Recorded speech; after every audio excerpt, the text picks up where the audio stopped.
Today I want to talk about something that's been on my mind a lot lately. How do you manage all those passions and interests that we're all so eager to dive into? If you're anything like me, you get really excited about new ideas and projects, and you just want to hop into everything all at once. But then reality hits. There's only so many hours in a day, and it's tough to juggle it all, especially with a full-time job and other commitments. In this video, I'm going to share some personal experiences about how I've struggled with and sometimes succeeded in finding that balance. I'll talk about the importance of discipline, how I've learned to build momentum, why consistency matters more than trying to do it all at once, and most importantly, I'll share what's worked for me in hopes that it may help you too. So whether you're trying to get better at a new hobby, finish a bunch of games, a new project, just manage your time better, hopefully there's something in here that you find relatable. Like I said, if you're anything like me, there's too many games that I want to play.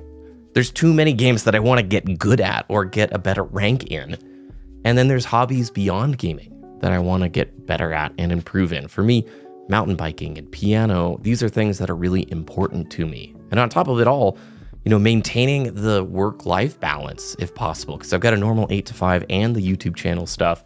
And before you know it, there's just too much stuff that I'm interested in and not enough time to go around. So I'll open the video by just saying a lot of what has worked for me in the past has really finding the things that are most important to me, committing to them, and then having discipline. So one of the best examples is like piano. I grew up playing piano in high school and college, and I really, really enjoyed it. But about 5-6 years ago, I stopped practicing, I fell off, and I just haven't been able to get back into a routine. I've tried multiple times where I'll hit a week or two of good practice and then I'll fall off again. And when it comes to anything that requires skill to improve at, it takes discipline. And it takes you almost building momentum from a habit or a routine for that discipline to make sense and for it to click. Let me give you an example. When you accomplish a goal, it builds momentum and it boosts your confidence. The times in my life I've been the most confident was when I've really knocked out a goal or I've been excelling at a hobby or a craft that requires discipline. Mountain bike racing. A lot of you know I raced mountain bikes in high school and then a little bit as a pro in college.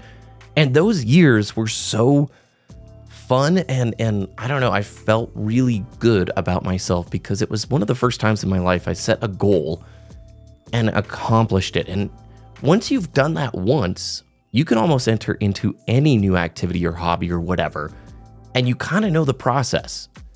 There's more resources than ever before to learn about a game or a craft or a sport or a trade. And once you know that you can get good at something, you really can accomplish whatever you set your mind to. The hard part is, a lot of people, I think if you're like me, there's just too many things that you want to do at once. And a lot of it comes down to recognizing you can't do it all at once. Something I really like to do is the idea of the ideal schedule. This is where you sit down with a calendar and you write out like a fake, mock calendar of what your ideal day looks like and then the ideal week.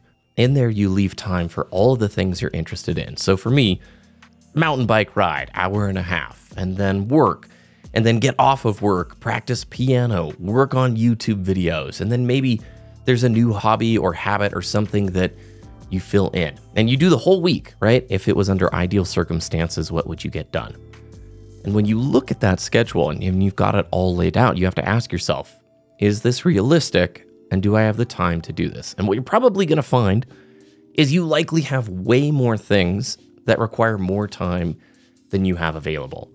And this is where you kind of have to decide what matters most to you right now. It doesn't mean that you have to back burner something forever. It just means you need to go in with realistic expectations. Because if you've set the goal for yourself to be good at 15 things and finish 20 games a week and read 10 books and maintain your work-life balance, surprise, you are setting an unrealistic expectation on yourself.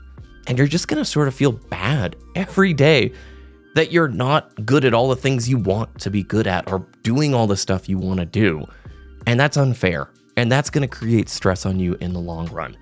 I really love the idea of the ideal schedule. Doesn't mean you're going to hit it, but it gives you the ability to look and understand that you have to make sacrifices. When you realize you just don't have the time or availability right now to do all this stuff. So once you have decided on the activities that you want to get better at or that you want to take out and finish, consistency matters way more than binging. It's better to do a little bit each day rather than binge everything all at once. They've shown plenty of research that if you study 30 minutes a day for a week, it's way more effective than if you were to study like 4 hours the day before a test. Every night we go to sleep, our brain is pretty incredible. It learns, it creates new pathways. And so if you can put a little bit of time into something consistently, you will see massive gains, more so than if you were to try and do it all on one day. Something that I try and do, like with YouTube, I work a normal 8 to 5, and then I'll get home, do chores, eat dinner, all that stuff, and I'll work on a video. And that's typically from like 7 to 11 at night. Sometimes it goes to like midnight. This last week on Thursday, huge work day, I worked till, midnight on the art direction video. But it's because I want to upload 3 times a week. I've made it a habit where I don't really have a choice. Some days, of course, I could cancel if something big came up, but when you create a habit, it's so important to do that consistently to improve. Part of the reason I like uploading 3 times a week, I've done it consistently since March, and then way back in the day from 2014 to like 2017, I did it. It's the most I've ever grown as a creator in terms of becoming a better editor and improving my craft. If I basically let myself have whatever schedule I want and upload inconsistently, my craft gets worse, I get stuck in analysis paralysis, and the challenges of daily life intercede. They just come in and they interrupt everything. Oftentimes, when you're forming a habit and a routine, you have to almost remove choice from it. If you're saying, I'm going to get better at this, and I'm going to practice 30 minutes a day, your first month is going to be tough. That first month, you're going to have tons of things where you're like, I don't have time. I don't want to do this today. But when you're building that habit, if you can do it, if you push past it, it will turn into autopilot. And all of a sudden, your life will just make more sense when you've got that routine of practicing your instrument, practicing your competitive game, reading, whatever it may be. I've really found also multitasking just isn't as effective as deep work. If you can set aside direct time for that one thing and focus only on it, it's going to be much easier than if you're trying to balance 2 or 3 things all at once. Some people can do it better than others, but I'm not. Like, managing distractions is huge. We right now have an endless access to just more video content you could ever consume ever from YouTube. More games than ever, free-to-play titles, live service stuff that just soaks up so much time, TV, everything. And it's honestly exhausting. This content overload is both a blessing and a curse. I mean, this week, I super struggled with distractions. It's so hard to focus when at any time you can pull up YouTube and there's interesting, cool stuff about anything you're interested in.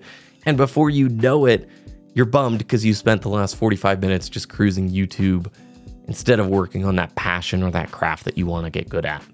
You have to consciously choose to shut out distractions and stay on track. Doesn't mean you don't build free time into your daily life where you get to chill.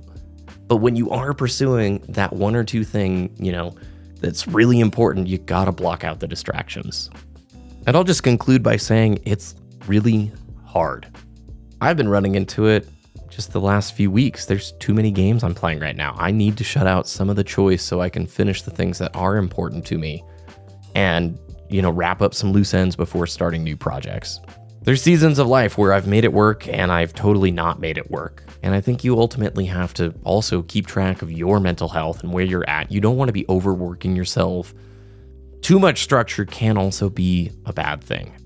Remember, small steps, discipline, closing out those distractions, they can all help you manage the things that you're passionate about better. Now, let me know in the comments how you manage your passions, how you stay disciplined. I would love to hear your tips. What's worked for you? What hasn't worked? Thanks for watching. I hope everybody has a great start to their week. I'll see you again very soon.